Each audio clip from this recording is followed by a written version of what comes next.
Votre grand journal du soir sur Europe 1 avec Mathieu Béliard. Bonsoir Sonia Mabrouk. Bonsoir Mathieu, bonsoir à tous. Votre invité, c'est le sociologue Jean-Pierre Le Goff, auteur de nombreux ouvrages dont La France d'hier, Malaise dans la démocratie ou encore La fin du village. Il est l'un des premiers à avoir parlé des fractures françaises. Oui, bonsoir Jean-Pierre Le Goff. Bonsoir. La France sous tension après l'attentat de Strasbourg. Dans un tel contexte, le gouvernement appelle les Gilets jaunes à ne pas manifester samedi. Peut-on vraiment appeler à mettre entre parenthèses une colère, une souffrance, même s'il y a le risque de violence ?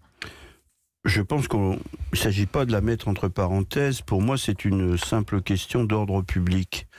C'est-à-dire, il faut savoir ce qu'on risque et il y a un moment, il faut prendre un choix net et clair.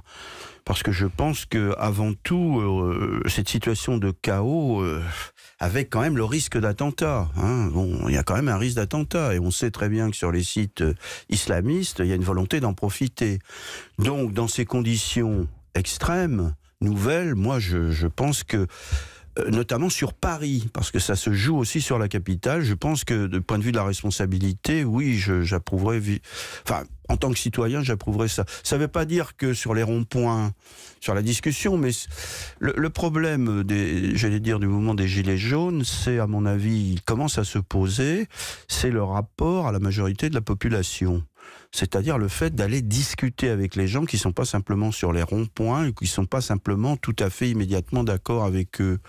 Parce que, je le répète, je pense qu'il y a un risque de fracture à terme face à la montée des violences. C'est important, c'est-à-dire que vous nuancez ce qu'on dit depuis des semaines et ce qu'on voit dans les sondages. Oui, il y a un soutien qui reste important de la population à ce mouvement des Gilets jaunes, mais attention, c'est plus nuancé que cela. Oui, parce qu'il y a un soutien en deuxième ligne, si vous voulez. Pas en première ligne dans les affrontements. C'est-à-dire, le paradoxe, c'est que vous pouvez soutenir le mouvement des Gilets jaunes en le comprenant, en disant finalement il pose des problèmes, nous aussi, etc., tout en refusant de façon nette l'anarchie.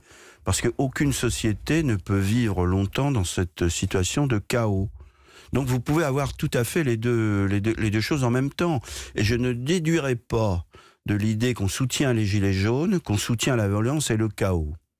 Cet appel, malgré tout, qui est lancé par l'exécutif Jean-Pierre Le Goff, est-ce qu'il ne traduit pas une forme d'impuissance de l'État face à ce qui est en train de se passer? C'est-à-dire qu'on a l'impression finalement d'une fuite en avant. J'ai du mal à répondre à cette question dans le contexte parce que j'estime qu'on est dans une situation très inflammable et très déstabilisante. Donc je ne tiens pas à... Vous faites attention, chaque mot est pesé et sous-pesé. Oui, je pense que n'importe comment ce qui se joue aujourd'hui, au-delà même de la situation, c'est la capacité de l'État à assurer d'une certaine façon une forme de paix civile, non pas de réconciliation, d'unité, etc., et de rassurer la majorité de la population. On en est là, la paix civile. Écoutez, étant donné les seuils qui ont été franchis dans les violences et aussi la question des attentats, parce que, je veux dire, on a des ennemis qui viennent vous chercher, quoi, je veux dire, et qui tuent. On a quand même des défis considérables. Donc la question de l'autorité de l'État, pour moi, est absolument centrale dans cette période. Ça n'exclut pas tout ce qui a été dit, notamment de l'association des corps intermédiaires, de la démocratie dite participative, sur lesquels on pourrait beaucoup discuter. Mais le premier problème, pour moi en tout cas, c'est la question de l'autorité de l'État, à la fois dans le maintien de l'ordre républicain, dans le cadre de l'État de droit, mais de l'ordre. Et ensuite, ça n'empêche pas, évidemment, ce qui a été prévu, notamment de discuter avec les corps intermédiaires, de relancer, de voir comment, avec les Gilets jaunes, comment ça va se passer.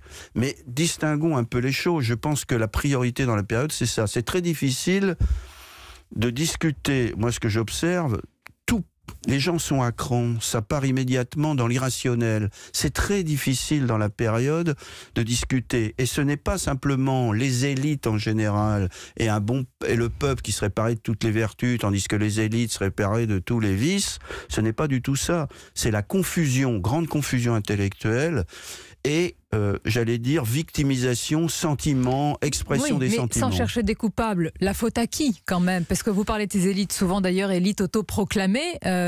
N'est-il pas venu le temps d'une introspection nécessaire, indispensable? Je pense que c'est une des leçons, enfin j'espère qu'elle sera tirée du point de vue de ce qui s'est passé, la façon dont les élites au pouvoir, on va dire, mais plus que, pas simplement, je ne mets pas que les politiques, si vous voulez, une partie d'entre eux n'ont rien vu venir, ont eu beaucoup de mal à comprendre des gens qui n'étaient pas du tout dans la même situation sociale que, et ça dure depuis un bon moment. Et donc oui, il y a un problème. La question qui pour moi est posée n'est pas celle de l'existence ou non des élites. Je ne connais aucune société, aucun pays qui puisse vivre sans élites. Et ces élites, elles sont dans les différents domaines d'activité. Que ça soit dans le domaine même des artisans, il y a l'excellence du travail, que ça soit dans le domaine du journalisme, dans le domaine du politique. Donc une société a ses élites et ses critères d'excellence. Et ce qui me fait peur, c'est un discours de type égalitariste, revanchard et haineux, pas simplement contre les riches, mais par rapport à tout ce qui dépasse. Si vous voulez, ça, ce n'est pas possible. Et si vous mettez en face j'allais dire des petits techniciens, il faut des techniciens, il faut des gestionnaires, il faut des compétences. Mais il faut arrêter, peut-être, si je peux me permettre, la logique comptable. Oui, la logique comptable et les éléments de langage qui coupent totalement. Quand vous avez je ne vais pas citer de nom, je ne vais pas en rajouter, mais des gens qui parlent comme des mitrailleuses et qui vous apprennent comment fonctionne le moteur, vous n'y comprenez rien au bout de 2 minutes, et que vous mettez des sans-culottes en face qui sont dans l'irrationnel, et moi c'est moi, et tu vas voir, et n'importe comment tu peux dire ce que tu veux, je m'en fiche. Eh bien là, je veux dire, c'est le chaos général. Et donc il faut mettre face à ça, des hommes ou des femmes politiques qui tiennent, j'allais dire, qui puissent faire front, pas simplement avec des outils et des boîtes à outils complexes. Ça veut dire, Jean-Pierre Le Goff, qu'en ce moment, cette classe politique n'est pas là, ou pas suffisamment là. Elle est là, il y a des réserves, je dirais, dans la classe politique, parce que tout n'est pas... Mais il faudrait tirer une leçon, c'est que je pense qu'il faut cesser de mettre des petits mécaniciens face à... Et encore une fois, la mécanique, j'ai rien contre, mais enfin, où va-t-on ? Deuxièmement, rétablir l'ordre, où va-t-on ? Et donc là, je pense que c'est ça. Être politique, on découvre que les politiques, c'est pas simplement des techniciens. Dans la politique, il y a des passions, il y a des affects, il y a du symbolique. Or, on a formé à la communication, au management, la politique s'est écrasée dans la communication et le management.